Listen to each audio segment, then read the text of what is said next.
어이 허준이 약을 잘못 써서 전하께서 승하하셨다. 당장 저놈을 의금부로 끌어내어 목을 베어야 하옵니다. 사방에서 나를 당장 죽이라는 대간들의 핏발선 호통이 빗발칩니다. 1608년 2월 살을 내는 듯한 추위 속에서 포승줄에 꽁꽁 묶인 채 의금부로 끌려가는 칠순의 늙은이. 예, 그렇습니다. 내가 바로 당신들이 아는 그 허준입니다. 수백 년 뒤 미래의 후손들은 나를 아주 극적이고 낭만적인 영웅으로 포장해 주었더군요. 스승의 시신을 눈물로 해부하며 조선 최고의 명의로 거듭난 입지전적인 인물. 게다가 내 곁에는 나를 물심양면으로 돕고 연모하는 아름다운 의녀까지 늘 그림자처럼 맴돌고 있었다지요? 허허, 사형장에 끌려가는 이 마당에 헛웃음이 다 나옵니다. 결론부터 말씀드리지요. 당신들이 알고 있는 허준의 절반은 완전한 가짜입니다. 내게 시신을 내어준 불같은 스승 따위는 내 인생에 존재한 적도 없으며 아름다운 은녀와의 애틋한 로맨스도 그저 호사가들이 지어낸 헛소리일 뿐이란 말입니다. 나는 바닥에서 뒹굴던 가난한 흙수저가 아니라 대대로 벼슬을 지낸 무반사대부 가문의 핏줄입니다. 당신들이 열광하는 텔레비전 속 그 낭만적인 청년이 아니라 살얼음판 같은 권례 정치판에서 어이이자 관료로서 살아남기 위해 40년 가까이 피말리는 사투를 벌여온 늙고 지친 한 사람일 뿐이지요. 평생을 바쳐 모신 선조 임금께서 며칠 전 승하하셨습니다. 왕의 죽음을 막지 못한 어이는 참수를 면치 못하는 것이 조선의 법도. 지금 나는 목에 칼이 들어오기 직전에 끔찍한 절망 끝에 서 있는 상황입니다. 어떻습니까? 당신들의 환상 속에 만들어진 가짜 영웅 말고 당장 내일 형장에 이슬로 사라질지 모르는 이 70 노인의 진짜 인생 이야기. 소설보다 더 잔혹하고 치열했던 나의 진짜 역사 한번 들어보시겠습니까?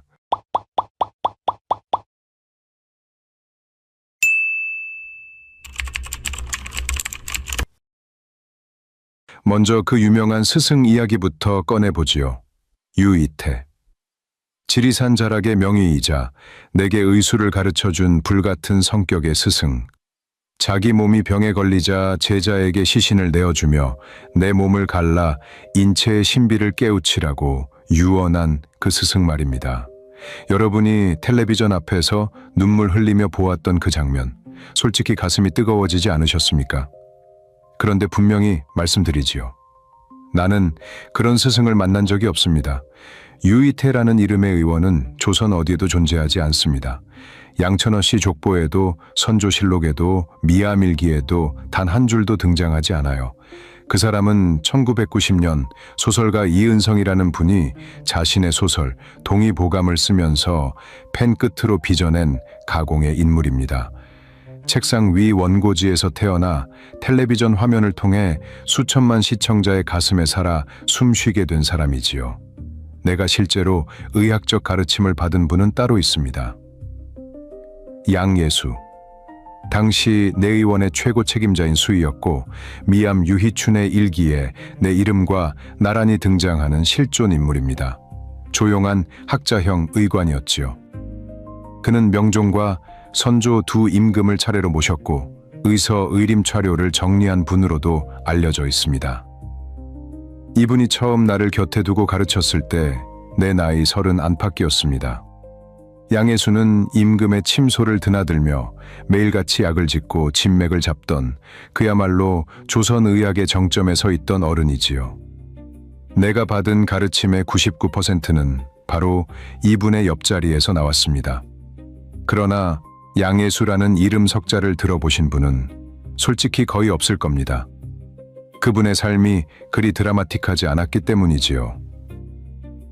시신을 내어주지도 비극적 최후를 맞지도 않았기 때문에 후대의 작가가 그분의 이름을 빌려갈 이유가 없었던 것입니다. 여기서 잠깐 한 가지 더 짚고 넘어가야 할 것이 있습니다. 내가 스승의 시신을 해부했다는 그 감동적인 장면, 시청자가 손수건을 적셨다는 그 명장면 말입니다. 조선이 어떤 사회였습니까? 신체 발부 수지부모, 내 몸의 털럭 한 올까지 부모에게서 받은 것이라 함부로 훼손할 수 없다는 가르침이 모든 양반의 뼛속까지 박혀있던 사회입니다. 시신을 가른다는 행위는 의학적 호기심 이전에 그 자체로 대역죄였습니다. 발각되는 순간 일족이 멸문지화를 당할 수 있는 죄였단 말입니다. 조선의 의관들은 인체의 구조를 알고 싶어도 알 수가 없었습니다. 부득이하게 시신을 살펴야 하는 검시조차도 오작인이라는 천민 출신 검시 보조에게 맡기고 양반 의관은 멀찍이 떨어져 지시만 내리는 것이 원칙이었지요. 그러니 어떤 미친 의원이 자기 손으로 스승의 배를 갈라보겠습니까? 그 자리에서 잡혀가 처형당하기 십상이었지요. 그렇다면 이 해부 일화는 도대체 어디서 흘러들어온 것일까요? 답은 100년 뒤에 있습니다. 내가 죽은 뒤 약 100년 후 경상도 산청 땅에 유이태라는 이름의 명의가 살았습니다. 1652년에 태어나 1715년에 세상을 떠난 의원이지요. 그분의 행적의 시신 해부와 관련된 지역 설화가 일부 전해지고 있었습니다. 야사니까 사실 여부는 명확하지 않습니다. 이 유이태의 이야기가 세월을 거치며 와전되고 1990년 한 소설가의 펜 끝에서 다시 빚어지면서 사람들은 그 이야기를 사실로 믿게 된 것이지요. 이름도 다르고 살았던 시대도 다른 두 사람이 텔레비전 앞에서는 한 사람이 되어버렸습니다. 자, 그런데 이게 끝이 아닙니다. 가짜 인물은 또 있었습니다. 여러분이 1999년 그 드라마에서 황수정 배우가 연기한 여인을 기억하실 겁니다. 예진아 씨. 양반가의 규수였다가 나를 향한 마음 하나로 의녀가 되어 평생 곁을 지켜준 그 여인. 미안하지만 그 사람 역시 존재한 적이 없습니다. 원작 소설에 등장하는 궁녀 정씨와 의녀 미사라는 두 인물이 혼합되어 만들어진 캐릭터로 추정될 뿐 사료 어디에도 그런 여인의 흔적은 남아있지 않아요. 내 진짜 부인의 성씨는 안동 김씨입니다. 사료에 딱 그것밖에 남아있지 않은 사람, 텔레비전 속 다희라는 이름도 작가가 붙여준 것이지요. 지금도 경기도 파주의 내 묘소 옆에는 부인 안동 김씨의 묘가 나란히 누워 있습니다. 그분이야말로 평생 내 곁을 지킨 진짜 동반자였지요. 그러나 그분의 이름조차 사료는 우리에게 남겨주지 않았습니다. 그리고 한 가지 더 진짜 충격적인 사실을 말씀드릴까요? 드라마 속 예진은 양반가 규수의 신분으로 의녀가 되었습니다만 조선시대 실제 의녀는 어떤 사람들이었을까요? 태종 6년, 그러니까 1406년에 처음 만들어진 의녀 제도. 이 제도에 따라 뽑힌 의녀들은 거의 대부분 관비, 그러니까 관청에 소속된 여종이었습니다. 부녀자가 남자 의원에게 몸을 보이기 꺼리는 풍습 때문에 만들어진 자리였고, 그러다 보니 일찍 글을 익힌 어린 여종들을 추려 의술을 가르쳤지요. 그녀들은 의학뿐 아니라 거래 연회에까지 동원되어 노래와 춤을 곁들이는 일도 적지 않았습니다. 신분의 사다리에서 가장 낮은 자리에 매여 있던 사람들이었단 말입니다. 그러니 양반가 따님이 의녀가 된다는 것은 그 시대 신분제에서 거의 불가능에 가까운 일이었습니다. 가문 전체가 등을 돌리고 족보에서 이름이 깎여 나가는 일이나 다름없었지요. 예진아 씨가 양반가 규수의 차림으로 의녀복을 입는 순간 사람들은 이미 그 장면 자체가 거짓임을 알아챘을 겁니다. 단지 드라마가 너무 재미있어 그것을 그대로 사실로 받아들였을 뿐일 테지요. 이쯤 되면 한 가지 결론이 나옵니다. 여러분이 사랑한 것은 나, 허준이라는 사람이 아니라 1990년대의 한 소설가와 방송국이 정성껏 빚어낸 허준이라는 신화였다는 것을. 그 드라마가 방영되던 1999년 겨울, 본방 시청률이 60%를 넘던 그 시절을 기억하시는 분들이 계실 겁니다. 온 국민이 같은 시간 텔레비전 앞에 모여 앉아 드라마 허준을 함께 보며 웃고 울었지요. 잘 만든 드라마는 그렇게 무섭습니다. 여러분의 마음에 새겨진 그 장면들이 바로 그 증거이지요. 그렇다면 진짜 허준은 어떤 사람이었을까요? 무엇으로 살았고 어떤 굴레를 짊어졌으며 어떤 손에 매달려 살아남았을까요?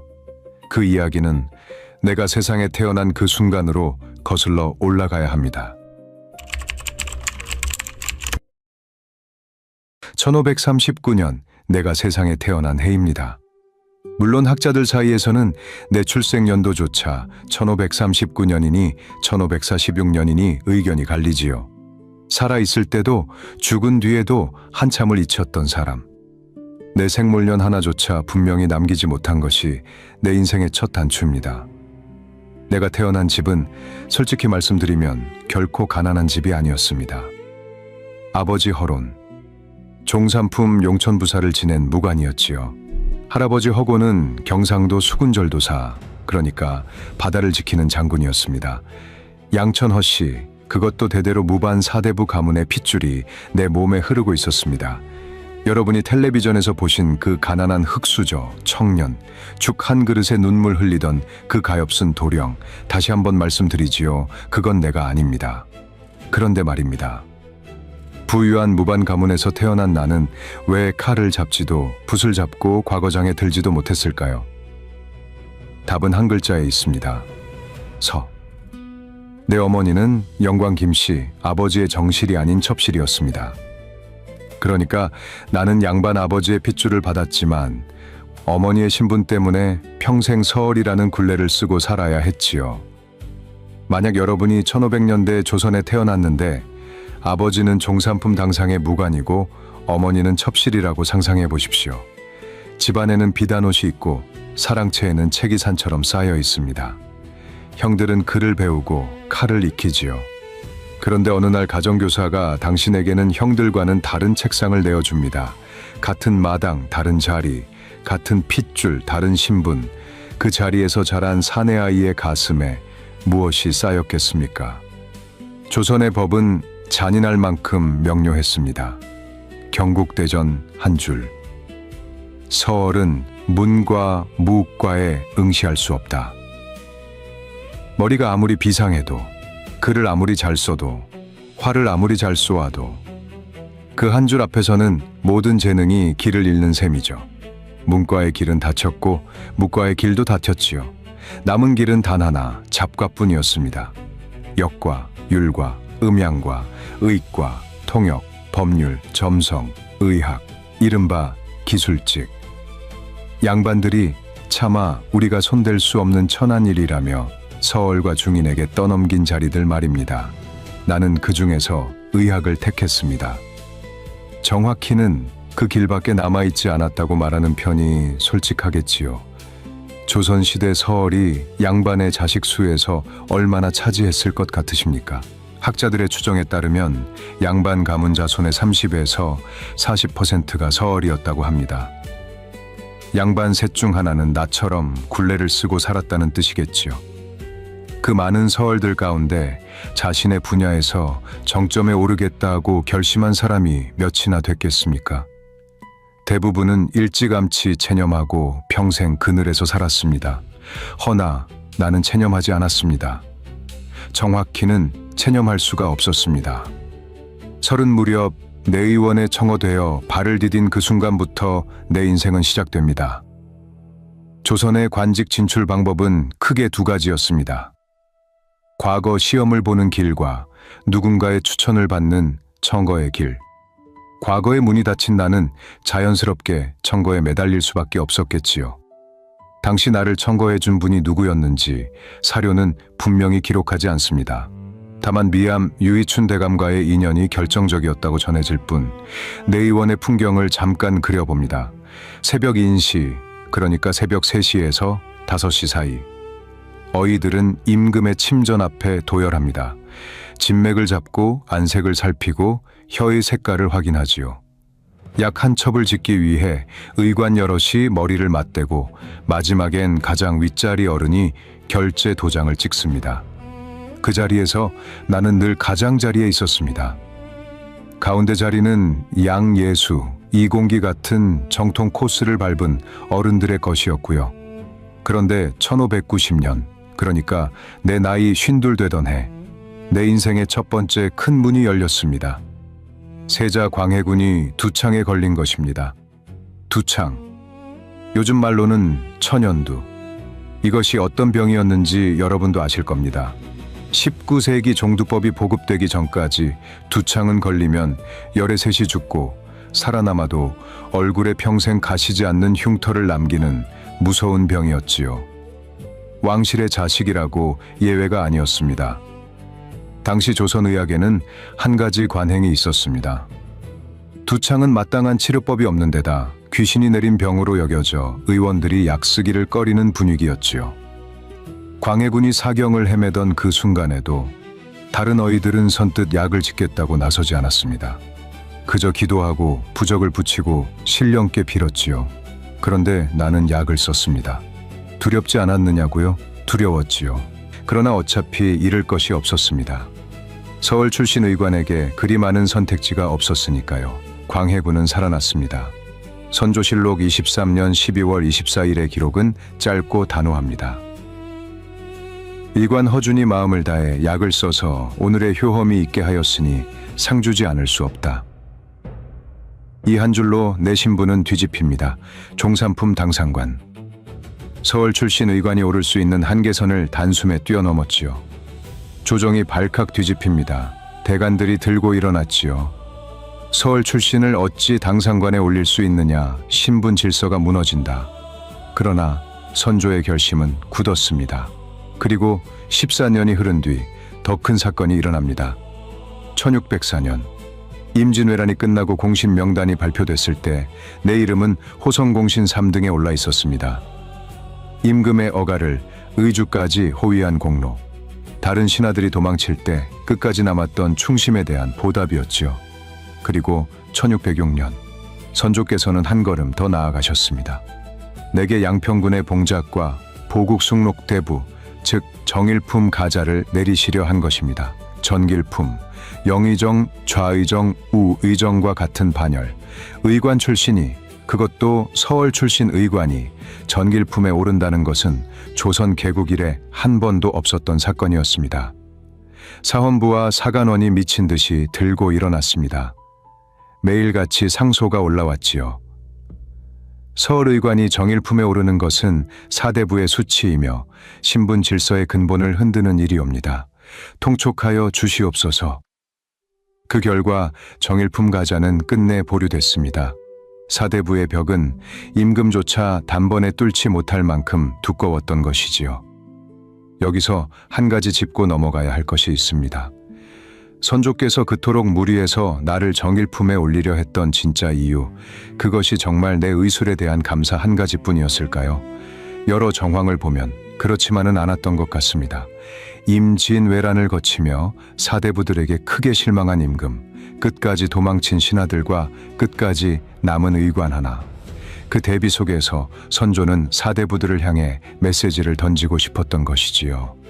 너희들의 신분 질서 내 손으로 흔들어 보겠다는 무언의 시위 말입니다. 물론 이건 내 추측이지 정설은 아닙니다. 다만 한 가지는 분명합니다. 그 자리에서 정일품을 내리려 한 것은 허준이라는 사람이 아니라 허준이라는 이름을 빌린 선조의 정치적 의지였다는 것을. 그러나 임금의 의지도 결국 사대부의 벽 앞에 무너졌습니다. 정일품은 보류됐고 나는 다시 어이의 자리로 돌아왔지요. 광해군의 두창을 살린 그날 이후 나는 어이가 되었습니다. 임금의 몸을 직접 살피는 자리, 조선의관이 오를 수 있는 가장 높은 자리, 들으면 화려한 직책이지요.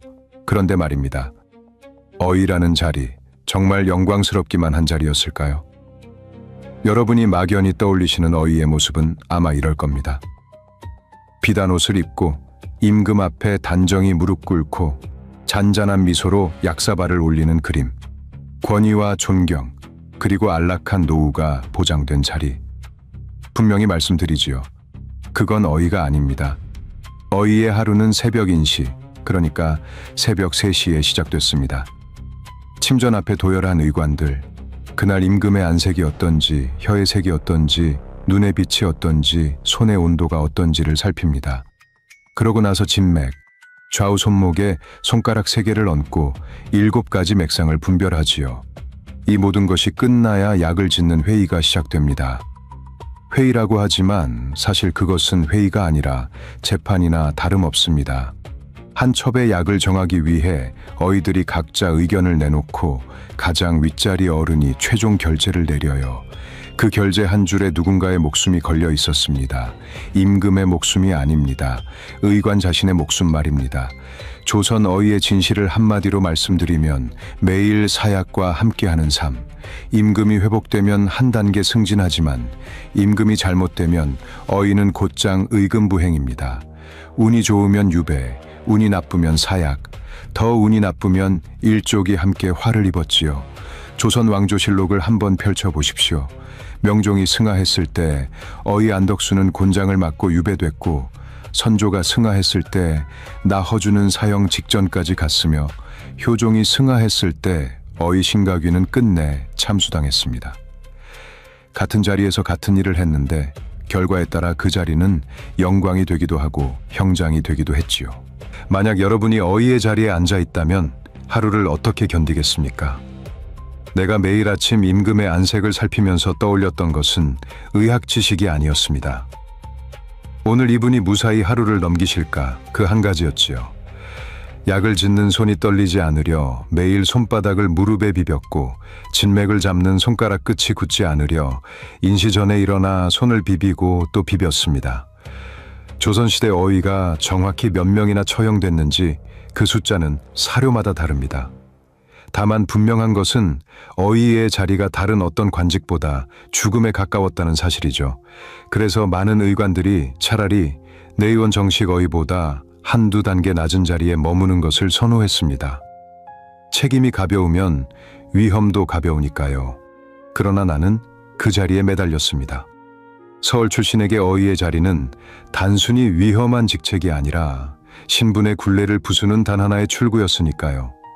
위험하지만 거기서 물러설 수는 없었습니다. 그리고 한 가지 더, 어이에게는 사약보다 더 무서운 것이 있었습니다. 탄핵입니다. 대관들이 임금에게 올리는 상소. 어이 허준이 약을 잘못 썼사옵니다. 파직하시옵소서. 임금이 내 편이셨다면 그분의 한마디로 그 상소들을 막을 수 있지만, 임금이 한번 흔들리기 시작하시면 어휴, 생각만 해도 등골이 서늘해지지요. 학자들의 집계에 따르면 내 어이 생활 동안 받은 탄핵 상소는 무려 70차례에 이른다고 합니다. 70번. 사람을 살린 일이 부지기수인데도 70번의 탄핵이 올라왔지요. 그러니 어이의 하루는 임금의 벽만 보는 것이 아니라 자신을 향해 날아오는 화살을 매일 막아내는 일이었습니다. 여기까지 들으셨으면 한 가지 의문이 드실 겁니다. 그렇게 위험한 자리에서 나는 왜 평생 도망치지 않고 머물렀는지, 왜 그만두지 않고 버텼는지 말입니다. 답은 단순해요. 도망칠 곳이 없었기 때문이죠. 서울이 의관 자리를 떠나면 갈 곳이 없습니다. 양반 자리도, 무관 자리도, 평민의 자리도 내 것이 아니었습니다. 어이의 자리에서 떨어지는 순간 나는 무가 되었지요. 그래서 나는 매일 사약 옆에서 살았고 매일 그 자리를 지켰습니다. 그것이 내가 아는 유일한 생존 방식이었으니까요.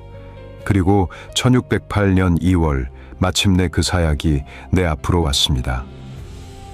평생을 모셔온 선조 임금께서 갑자기 승하하신 그날, 그 새벽 모든 것이 무너지기 시작했습니다.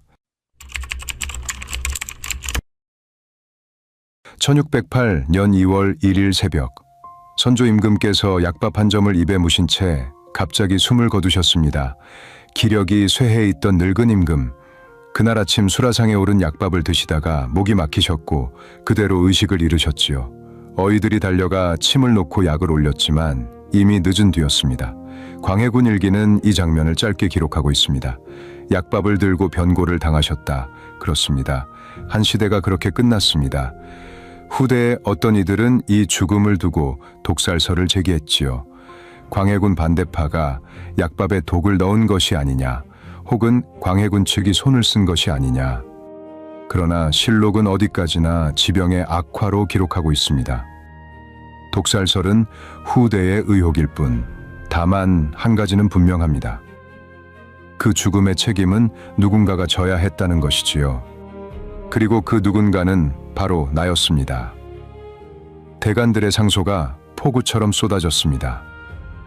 어이 허준이 약을 잘못 써서 전하를 승하하시게 했사옵니다. 당장 의금부에 가두고 국문하시옵소서. 허준의 죄 10,000번 죽어도 모자라옵니다. 1조까지 함께 다스리시옵소서. 여러분 잠시 멈춰봅시다.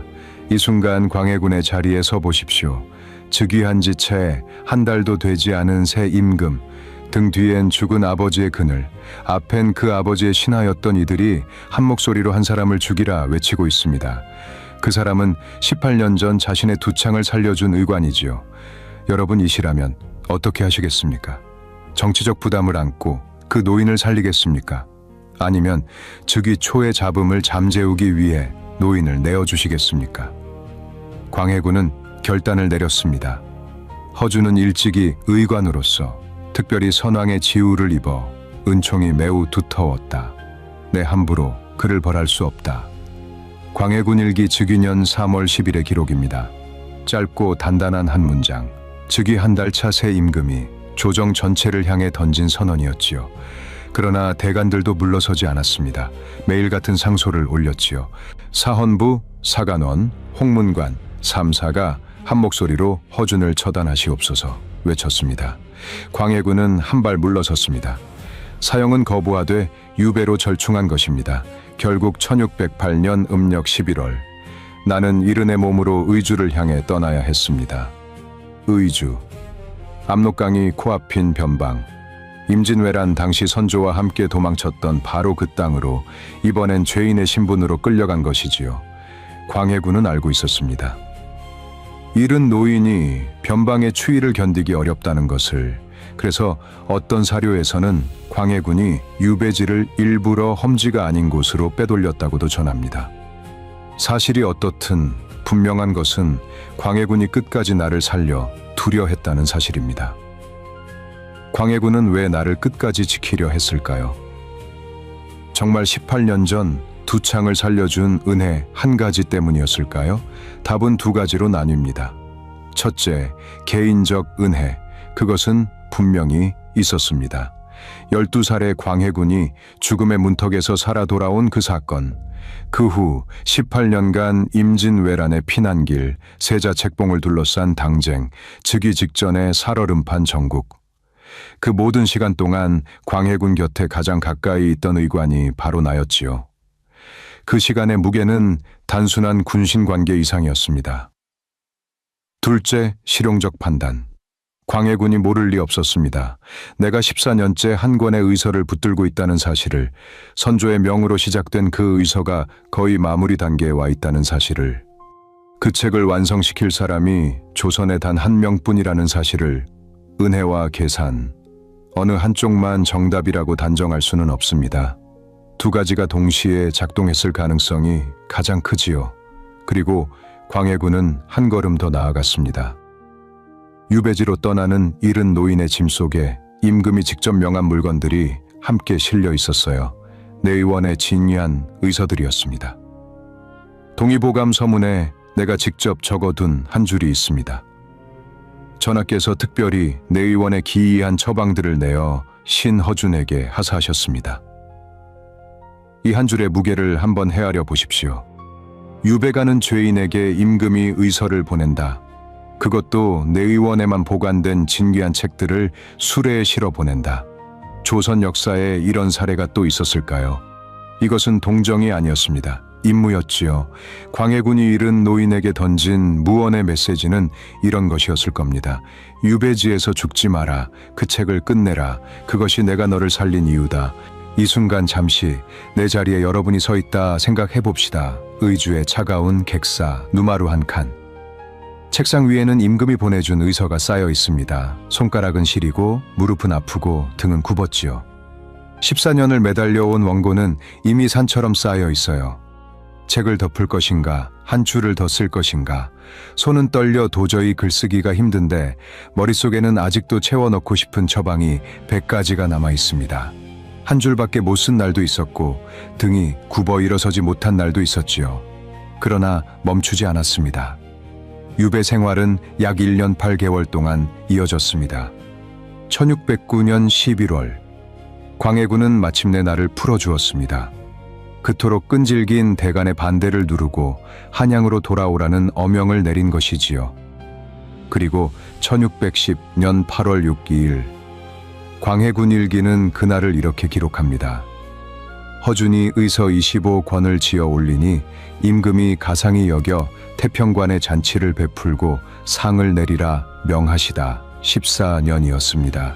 1596년 선조의 명으로 시작된 그 작업이 임진왜란과 정유재란을 거치고 함께 시작했던 동료 정작과 이명원도 흩어진 뒤 사형 위기와 유배지를 모두 통과한 끝에 마침내 한 권의 책으로 묶인 것이지요.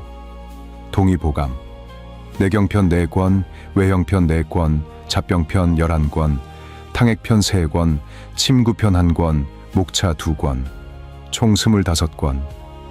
그러나 숫자만으로는 이 책의 무게를 전할 수 없습니다.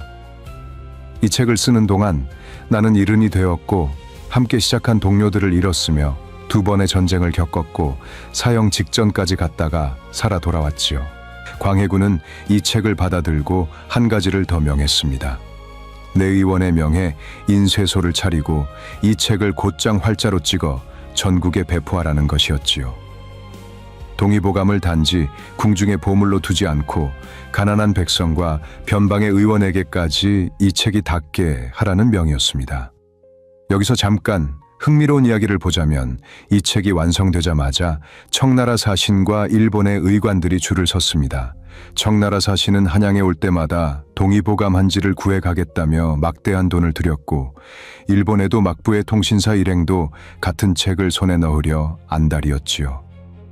어찌 보면 동의보감이 동아시아 한류의 원조가 된 셈 아닙니까? 그리고 20세기 들어 영국의 과학사가 조지프 니덤이라는 분이 중국의 과학과 문명이라는 방대한 책을 쓰면서 동의보감의 동아시아 의학사적 위상을 매우 높이 평가한 바도 있지요. 그러나 1610년 그 가을 72이 된 나는 내가 쓴 그 책이 400년 뒤 세계의 평가를 받게 되리라는 것을 전혀 알 수 없었습니다. 그저 떨리는 손으로 마지막 장까지 최선을 다했을 뿐이지요. 그로부터 5년 뒤 1615년에 나는 세상을 떠납니다. 광해군은 내 부고를 받자마자 한 가지를 명합니다. 대간의 반대로 무산됐던 정일품 보국숙록대부 추증, 죽은 뒤에야 끝내 내려준 것이지요. 선조께서 나를 알아봐 주셨고 광해군께서 나를 살려주셨습니다. 한 사람의 이른 평생에 두 임금이 이렇게 깊숙이 들어와 있다는 것, 그것만으로도 내 인생은 이미 보통의 그릇은 아니었던 셈이지요. 그리고 그것이 동의보감이라는 책 한 권에 진짜 무게이지 않을까 하는 그런 생각을 해봅니다. 1615년 내 나이 77, 평생을 매달려 온 의서를 광해군께 바친 지 5년이 흐른 그해 나는 조용히 눈을 감습니다. 사료는 내 마지막 순간을 자세히 전하지 않습니다. 어디에서 어떻게 숨을 거두었는지, 마지막에 누구의 손을 잡았는지, 그저 광해군 일기 한 줄이 짧게 기록할 뿐이지요. 어이 허준이 졸하다. 졸, 죽었다는 뜻의 가장 담백한 한 글자. 여기까지가 사료에 기록된 내 공식 이야기입니다. 그런데 진짜 이야기는 내가 죽은 뒤 400년 동안 이어집니다. 먼저 동의보감의 운명부터 들여다보겠습니다. 내가 죽은 뒤에도 책은 살아남았지요. 광해군은 약속대로 이 책을 활자로 찍어 전국에 배포했고 백성들의 약방과 변방의 의원에까지 한 질씩 닿게 만들었습니다. 그리고 책은 국경을 넘기 시작했지요. 청나라에서는 강희제 때 처음 동의보감이 정식 출간된 이래 30회가 넘는 판본이 청, 황실과 민간에서 찍혀 나왔습니다. 일본에서는 도쿠가와 막부가 동의보감을 공식 의학교재로 채택했고 에도와 교토의 의관들이 이 책을 베끼고 또 베꼈지요. 베트남까지 흘러갔다는 기록도 있습니다. 한 권의 책이 동아시아 의학의 표준이 되어버린 셈입니다. 만약 내가 1610년 그 가을 마지막 장에 도장을 찍던 그 순간에 이 사실을 알았더라면 어땠을까요? 이른둘에 떨리는 손이 조금은 덜 떨렸을지도 모르겠습니다. 세월이 흘러 2009년 유네스코는 동의보감을 세계 기록유산으로 등재합니다. 단순히 오래된 의서이기 때문이 아니었지요. 유네스코가 인정한 것은 한 권의 책이 아니라 한 시대의 공중보건 철학이었습니다. 병이 난 뒤에 고치는 것이 아니라 병이 나기 전에 몸을 다스리는 것. 부유한 자만 보는 약전이 아니라 가난한 백성도 펼쳐볼 수 있는 의서.